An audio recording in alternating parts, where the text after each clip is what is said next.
में नियम में बदलाव होना चाहिए और एक विशेष जाति को टारगेट करना।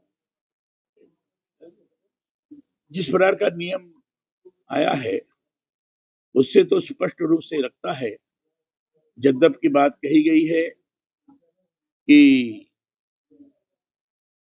सबके बीच में समानता की स्थिति निर्माण हो, किसी भी प्रकार का भेदभाव न हो। लेकिन जिस ढंग से वो नियम सामने आए हैं उसको देखने के बाद लगता है कि निश्चित रूप से भेदभाव को और आगे बढ़ाने का इसके कारण कुचक्र बना है। पहले एससी एसटी का भेदभाव संबंधित शिकायतें वो कर सकते थे, करते थे। उसमें कितनी झूठी है कितनी सही है ये तो विश्लेषण का विषय है। लेकिन अब साथ साथ ओबीसी को जोड़ा गया है तो स्वाभाविक रूप से लगता है कि फिर बाकी के सब लोगों को क्यों न जोड़ा जाए। किसी के साथ भी भेदभाव हो, चाहे कोई भी हो, चाहे सवर्ण हो, चाहे ओबीसी हो, चाहे एससी एसटी हो, किसी के साथ भी भेदभाव हो तो शिकायत करने का अधिकारी है, कर सकता है शिकायत। अब उसमें देखने की आवश्यकता है कि कितने सही शिकायतें हैं, कितने झूठी शिकायतें हैं। अगर झूठी शिकायतें की गई है तो उनके विरुद्ध दंडात्मक कार्रवाई भी होनी चाहिए, क्योंकि नियम के अंतर्गत ये प्रावधानित नहीं है। झूठी शिकायतों के खिलाफ कोई दंड का प्रावधान ऐसा नहीं है।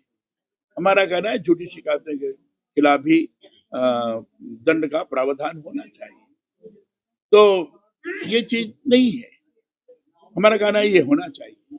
ये बात है, इस बात से प्रभावित होकर ये चीज की गई है कि पिछले बार, क्योंकि ये 2012 में भी इस प्रकार का नियम आया था, गाइडलाइन आई थी और उसके अंतर्गत ये तो था कि शिकायतें जो आ रही हैं उसमें बढ़ोतरी हुई है और 2019 से लेकर 2023 के बीच में जो बढ़ोतरी हुई है 118.4% की बढ़ोतरी हुई है। लेकिन जो विद्यार्थियों की संख्या है उनके अनुपात में बढ़ोतरी देखें तो बहुत कम है, नहीं के बराबर मानी जाएगी। लेकिन निवारण समिति ने कहा है कि इसमें ज्यादातर शिकायतों का निस्तारण कर दिया गया है। लेकिन जब उससे पूछा जाए भाई इसमें झूठी शिकायतें कितनी है, जो शिकायतें आई हैं इसमें झूठी शिकायतें कितनी है, उसका उसमें कोई विवरण नहीं है। उसी आधार पर सुप्रीम कोर्ट ने कहा था कि फिर से नई गाइडलाइन बनानी चाहिए।